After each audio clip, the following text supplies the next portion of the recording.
Good evening. Welcome to the VCU Arts Lecture Series, Faculty Lecture Series. My name is Gaynell Sherrod. I'm an associate professor in the Department of Dance and Choreography at Virginia Commonwealth University School of the Arts. And it is my pleasure to introduce the next faculty, scholar, performer in this series. A colleague of mine, someone who I hold in high esteem in my dance family circle for many years. Trabian Pollard is a graduate of Florida A&M University with a Bachelor's of Science in Mathematics Education and an MFA in dance from the NYU Tisch School of the Arts. He received training at the Alvin Ailey American Dance Center, Florida A&M University, Florida State University, Martha Graham School of Contemporary Dance, and from a number of gifted teachers and choreographers, Trabian has performed with many dance companies, including Tanya Isaac Dance, Nia Love, Martha Graham Ensemble, Ryu Dance, Pearl Lang Dance Theater, Rebecca Stein Company, Eric Hawkins Dance Company, the Metropolitan Opera, Ronald K. Brown Evidence, B.B. Miller Company, and Palopolis. He has also worked as a guest artist with Urban Bush Women. As a choreographer, Trabian's work has been performed throughout the United States, England, and Japan. He has choreographed and toured nationally and internationally with Rasa recording artist Nomad. Trabian has also choreographed William Electric Black's The Hamlet Project, The Damned, a rock musical, and Frankenstein, the rock musical. He has been on faculty at the American Dance Festival, Queens College, Adelphi University, the University of Southern Mississippi, Goucher College, Middlebury College, Marymount, Manhattan College, Montclair State University, and the University at Buffalo. Currently, Trabian Pollard is an assistant professor at Virginia Commonwealth University, VCU, as well as a licensed certified gyrotonic and gyrokinesis personal trainer. It is my great pleasure and honor to bring to you this performative lecture. On blood-soaked tears, running fears, a fate unknown, nothing's clear. But year after year after year after year after year, innocent souls disappear. And year after year after year after year after year, so many souls live in fear. Here I stand on sinking sands, graves unmarked, I stand. On blood-soaked tears, running fears, a fate unknown, nothing's clear. And year after year after year after year after year, innocent souls disappear. And year after year after year after year after year, so many souls just aren't here. I've been trying to get back. I've been trying to return. I've been trying to learn. I've been trying. What is there to be learned? I'm trying to understand, understanding, under. I'm trying to know. No. I'm trying to taste, and feel, and see. What will they see? What will they see? What will they see? Will they see? What will they see? Will they see? What will they see? Will they see? What will they see? What will the eyes see? What the soul believes. The eyes see what the soul believes. The eyes see what the soul believes. So what does your soul believe?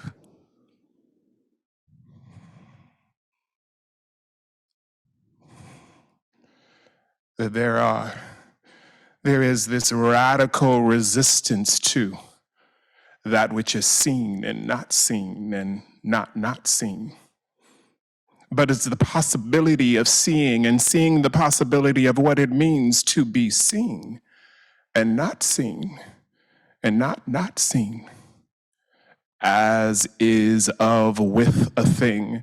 What is it to really be with a thing? A thing that is no thing, but something more than, less than, more than, less, more than. A veiled recognition of the unrecognizable, sizable monolith myth that shifts between scenes of subjectivity and a suffering that knows no salvation, only the restoration of good old boys. Nationalists, the sons of grand wizards gathering at the stairs of the state capitol, and night clans stand with shotguns in hand, and a man shoots a boy because he suspects he's up to no good. He suspects he's up to no good. No good.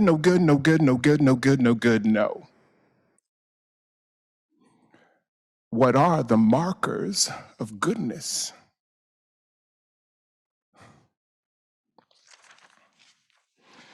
I've been thinking a lot about existence. What it means to exist as, within, amongst. What it means to exist as a part of, but not all of. A lyrical singularity, singularly classified and categorized as a problem, a threat, a suspect, a reject, a problem, a threat, a suspect, a reject, a problem, a threat, a suspect, a reject, a problem, a threat. Suspect, reject, allure. I've been trying to get back to the exact moment in time when the fissure first appeared and the seal was broken. I'm trying to get back to the exact place when the veil was severed and the shadows were released. I'm trying to get back to peace.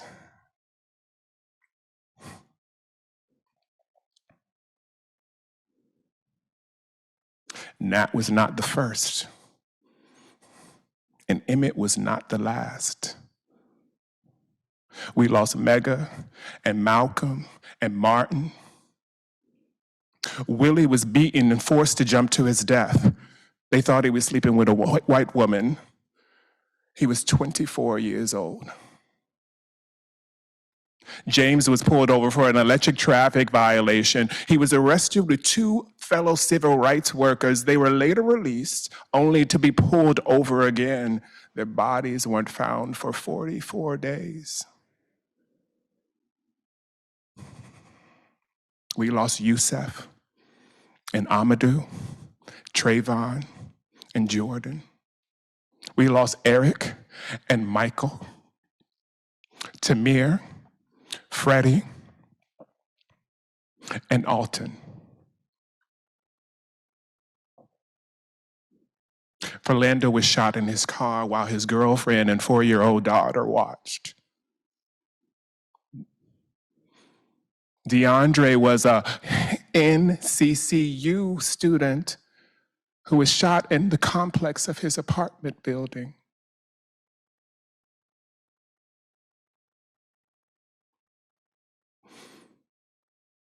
We lost. We lost. We lost Devin. We lost Ahmad. We lost George. We lost Rayshard. We lost. We lost. We lost.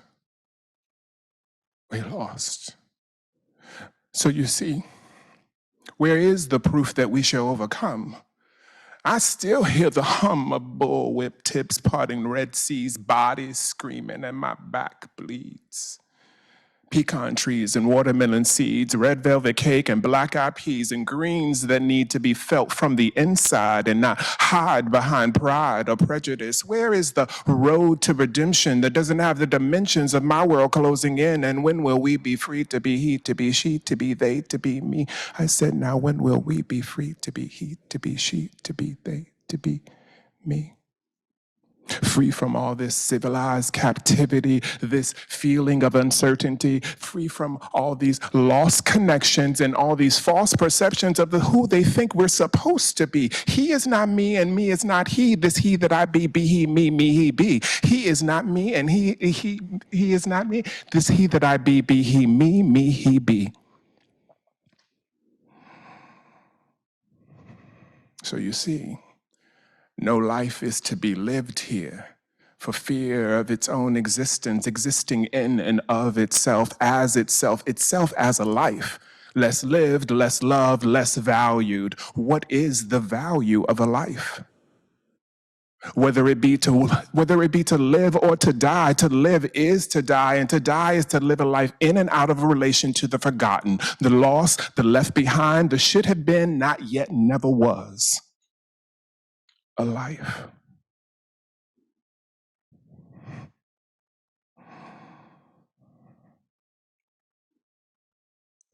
I'd like to consider a non-existence, a disappearance of things in relation, an emancipation of things into nothingness. Nothing missed, nothing lost, nothing ignored. Only crystals crashing against concave cravings to be emptied out, drained, a hope for nothingness, a shell of no one. Return undone. I am not the not of I. I am the I that not wants to conceal. I am not the not of I. I am the I that not wants to reveal. In time, in space, and in blind rhythms of irregularity formed in the formlessness of reclaiming my flesh, reclaiming my flesh, reclaiming my flesh, my flesh, my flesh, my flesh, my flesh, my flesh, my flesh.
This time I want y'all to help us do it.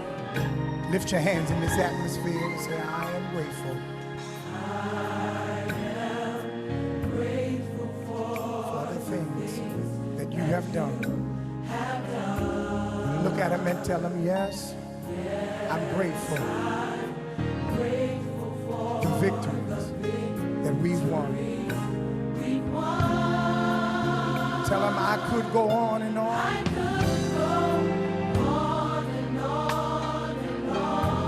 About your works. Because I'm grateful. So grateful just to praise you, Lord. Lift your hands and say, flowing from my heart.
I'm so floored. I'm so moved. And I don't want to make this about me, but I just went to a place that I hadn't gone and I needed to go there.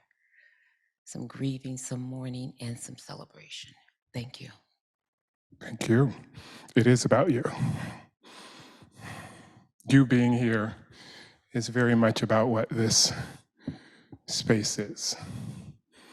So I'm going to take a few questions and comments, but I wanted to say that first. And if the audience don't mind, I'll ask one of the first questions. Yeah, you are an incredible performing artist in my eyes, in my experiences, and even having shared space, a performance space with you. So in this particular work, how much about it was about grieving, mourning, and celebrating?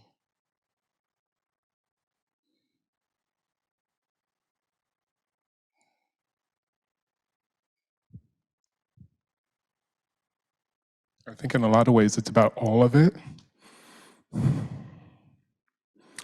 I think what I was really trying to do is kind of take an audience through a performative kind of inside my brain.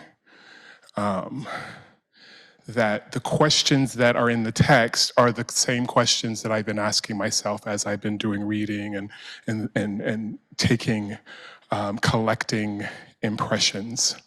The part about, you know, I think the thing for me, I wanted to make sure that I wasn't doing the thing that I was upset about, that these young men and so many other people, lives were less about the intimacy of their existence and more about the political atmosphere of when they got themselves caught up in. And so specifically when I go through the part in the text where I say the names, I have the last names written in the text, but I only say the first names. And I specifically wanted to say the first name because I felt like there was an intimacy with, for me as a Black man, every time I see another Black man get killed, I feel a certain intimacy because in some way it feels like it's getting closer and closer to you. And so a part of me wanted to acknowledge their lives, and to also speak about that we are living, we're existing, and what existence is, and how do we value what goodness look like. I asked that question to myself, and I started to think about it, and I was like, all of these tropes that I'm going to are the things that are our big trap, And I was like, I need to change that about myself. Yeah, sorry, I went on. No, that answered a lot of questions for me, and I have some questions I see in the chat. But I also wanted to say one last thing about. I remember once being directed through this particular work that I was in, and the choreographer was trying to get us to find the fullness of supplication, a movement of supplication. And I think I just saw it on you when you went into this incredible, I felt, complete supplication of giving over to. So I just want to thank you for that. But I'm no longer in that work, so I can't use it. But anyway, at least I got to see what it really looked like. Thank you for that. I'm going to take a couple of questions. And y'all, this is going to be informal because this is an informal engagement. You just saw the brilliance. So we're just going to have an informal discussion here. So I'll take one of the, let's see, absolutely beautiful, moving. You exhibit the life and art in a way I have not seen. Okay, Samantha, yeah, beautiful. Let's see, I'm trying to get some questions. So much, so many accolades. Yes, dimensions, yes. Yes, Trey, so proud, beautiful. Thank you. So they didn't have any words right here. Hand claps, fantastic, beautiful, thank you. Let's see if I can get some questions. Folks that are out there, please send us some questions. We have a Thank you. brilliant person here. Amen. How did you come up with the text? Wonderful. That's from is it Naila Ansari?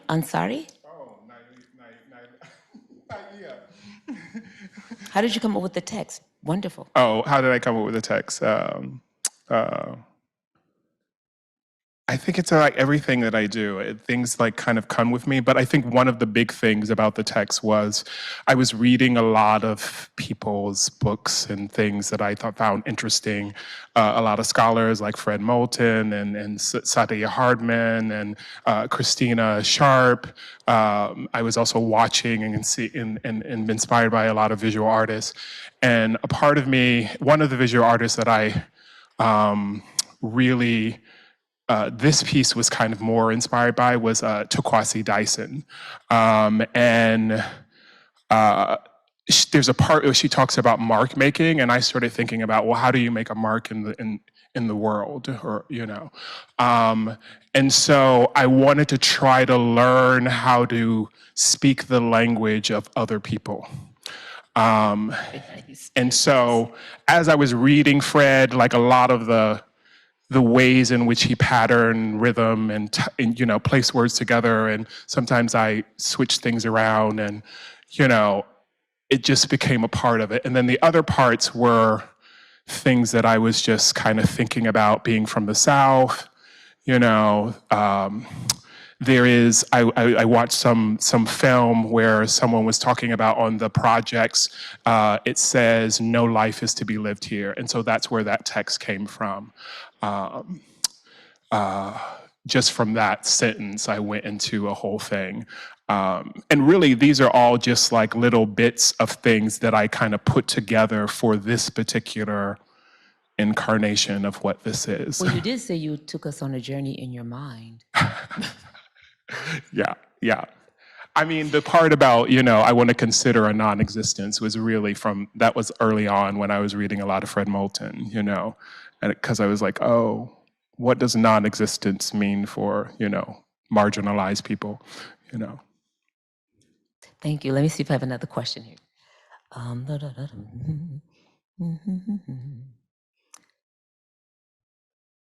went to the Q&A as well. Well, I'm just going to keep talking until more questions come. Please ask questions. We are here to answer your questions. I see one. Oh, something came through. Yay. Okay. I love the layered costume choices and wanted to know the intentions, inspiration around what you chose to wear and the set design. That's from last name Law, but I don't want to just Ziliomi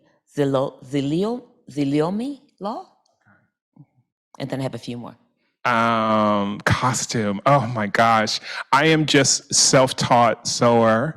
I think I started doing costumes just because I didn't have any money to pay anybody else to do them. So I just start doing it myself. But as I've been learning over the time, things have gotten better and better, and I'm really proud of this costume choice. That's still growing and still building. The layers really represent the layers of Blackness and just how complex and full it is. And so I was really looking at that layers. And I specifically was kind of looking at how Blackness is seen. I mean, I don't know if I can say this on live TV, but I'll just leave it at that. That was good. That was a good So answer. it was a choice to kind of make this long kind of phallic thing in front of me. Like I wanted to kind of bring that kind of presence into the space. And what else? Yeah, I just kind of pick things. I'm also really into fashion, and so a part of me was like, I was thinking about what's his name, the artist Wally. He just did the thing here, like Kahinde, yes. I was thinking about him, and then the kind of tapestry in the back, and so a part of me wanted to be like, oh, what if blackness was like couture? Well, it kind of is, but yeah, I just kind of wanted to play with all that. Well, I do have more questions, and one of the attendees said, Gaynell, there's more questions in the chat. Thank you so much for that. So Shannon Judson also asked about the costuming, and then Courtney Cook has a question. Can you speak about your process of conjuring movement? Oh. I think you already responded to Shannon's costume installation question. I mean, Courtney, she is gorgeous and just amazing. So, I mean, you could probably tell me. But I think about my life, The gospel is because my mother always used to play gospel, especially on Sunday when we get up. And there was something really wonderful about seeing her and my aunts and all of that kind of get ready for church, like really pull on all the things, And so I think a part of that is in the piece with the layering. I think the gospel music is just something that I feel eases me, and it's different than like church and religion. It's the voice and the vibration of sound and what they're saying that I think is really interesting to me.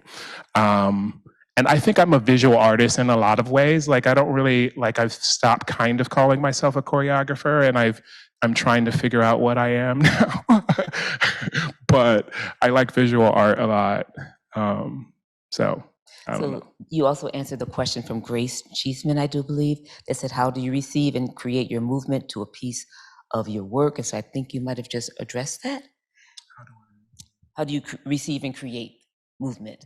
Yeah, I think I kind of did that. I mean, it just kind of comes to me. Yeah. Because it's funny that this layering costume, I have a funny story, is that when I first moved to New York, I'm there and I'm going to see a friend perform. And usually in New York, when you have these bills that are like 8 to 10 people on there, your friend is always the last person. So you got to sit through all this other stuff to like get your friend. And it was annoying to me. But there is this one piece that was like in the piece. And at that time, now mind you, I'm in my 20s.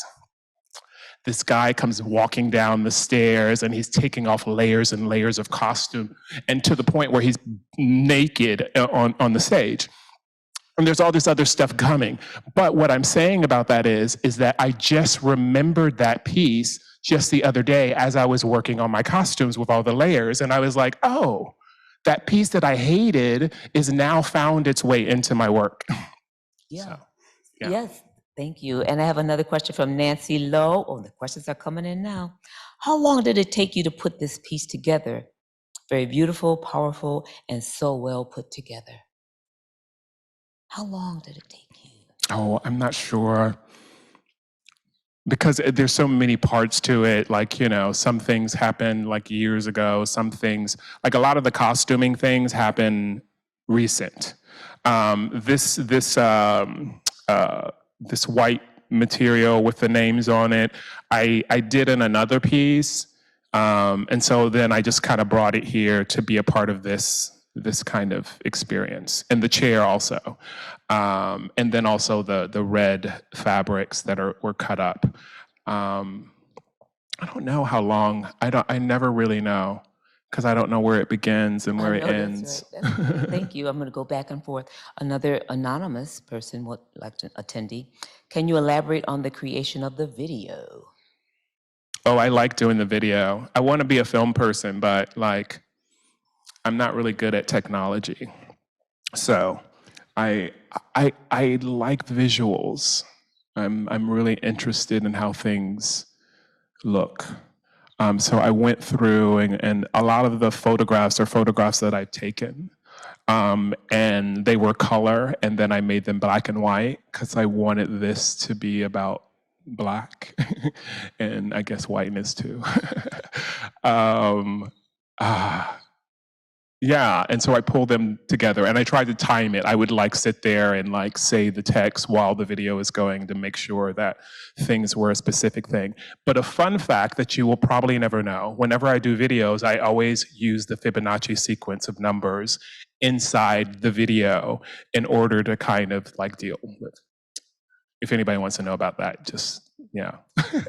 Ashley, I think it's Ashley Diego wants to know, Trey, what are your hopes for the dance world and Black dancers of today? What would you tell your younger self? Well, oh my gosh, Ashley, are you serious? Well, Ashley, I hope you heard that. What would I tell my younger self? Oh my God.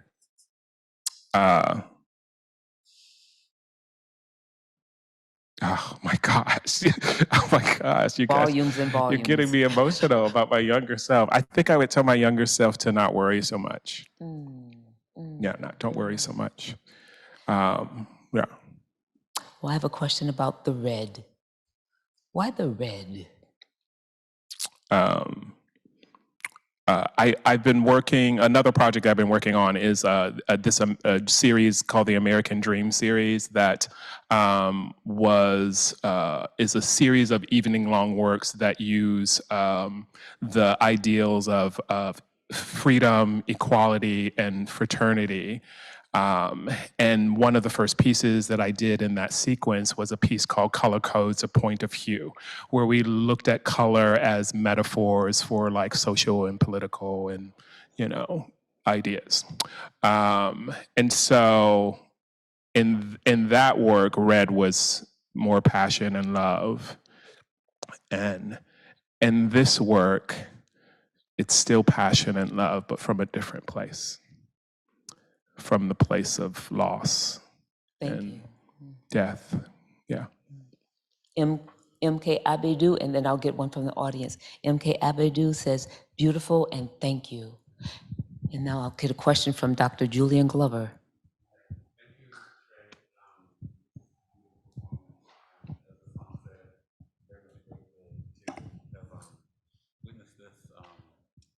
In person. My question, you've talked quite a bit about the visuals, and they're striking. And what is also equally as striking to me about this particular performance is the place of sound here too.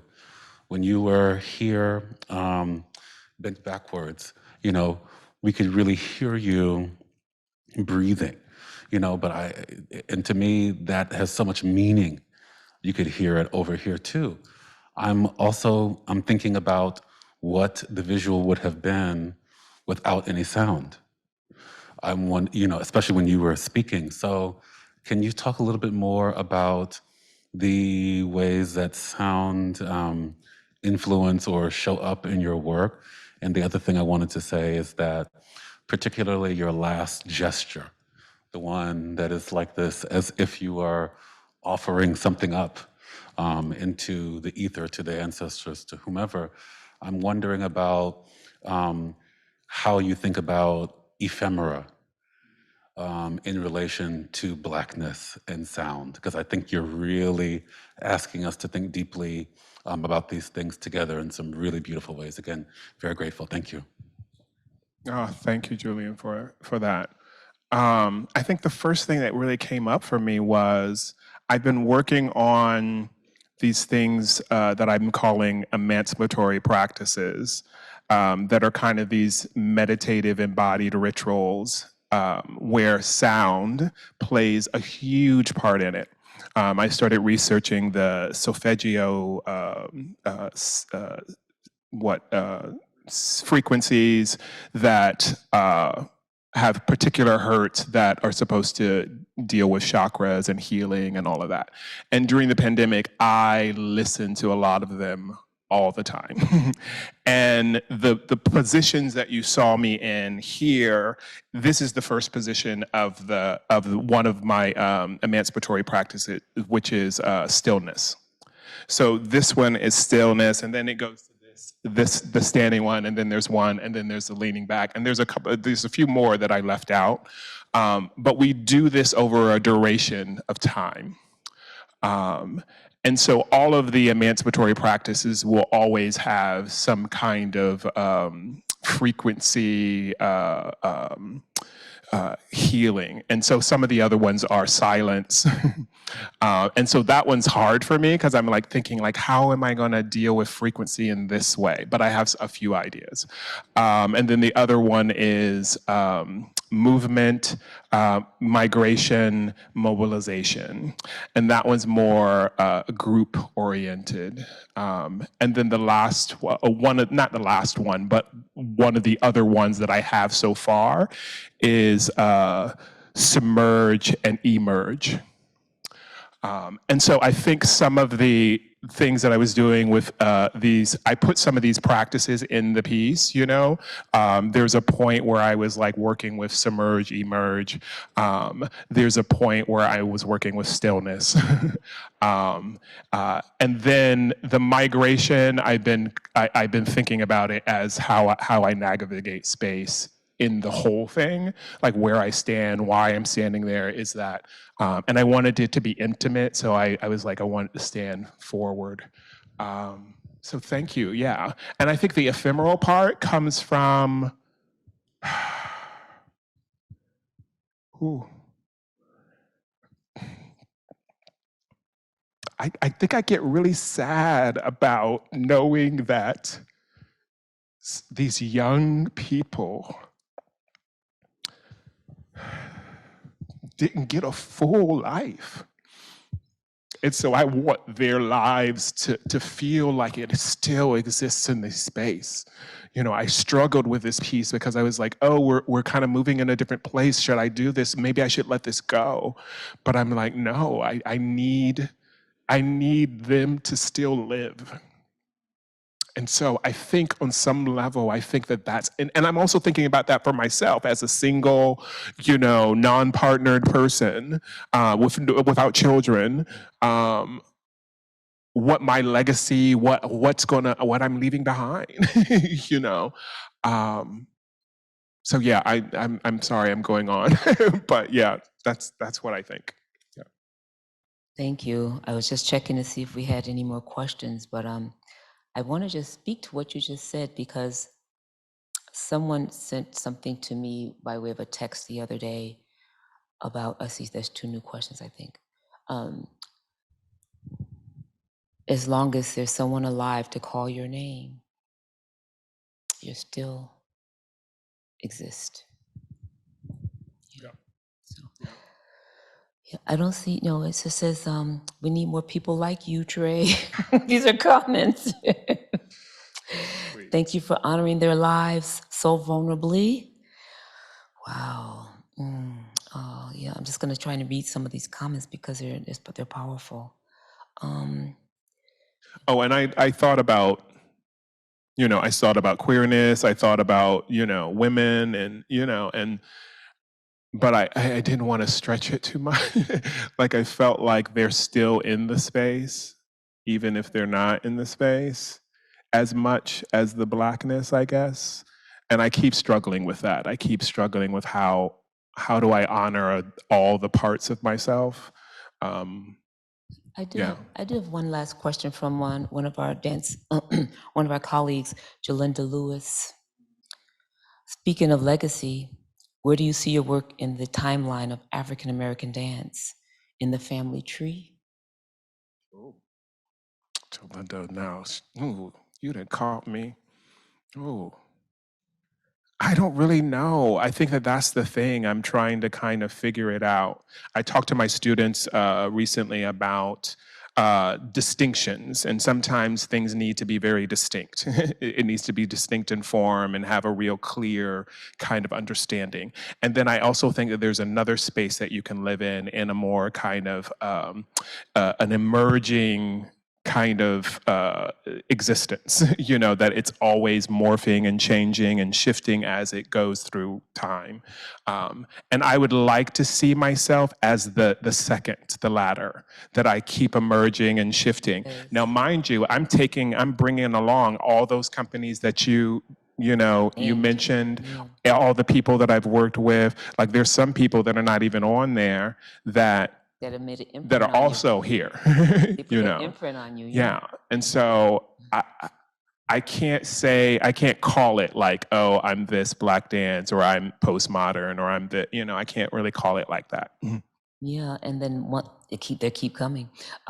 Is this an evening length work? If so, where's the date, the place, or the production?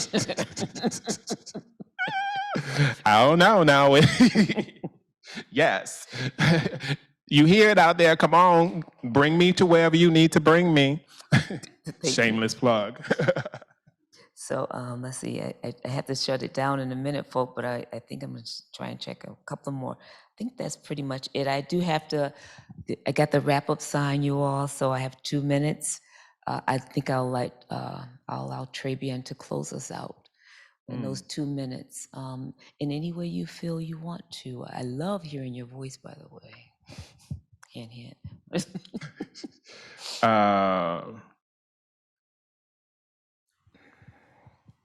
There's a poem I did.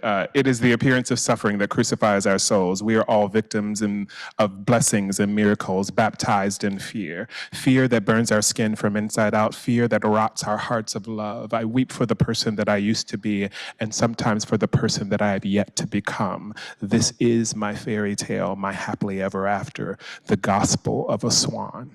Thank you. Thank you, Trabian Pollard. Thank you, all my guests in the space and also watching. Please be sure to check the VCU Arts calendar for upcoming events on the faculty lecture series. And thank you all so much for joining us. It's been wonderful. Thank you, Trabian. Thank you. Oh.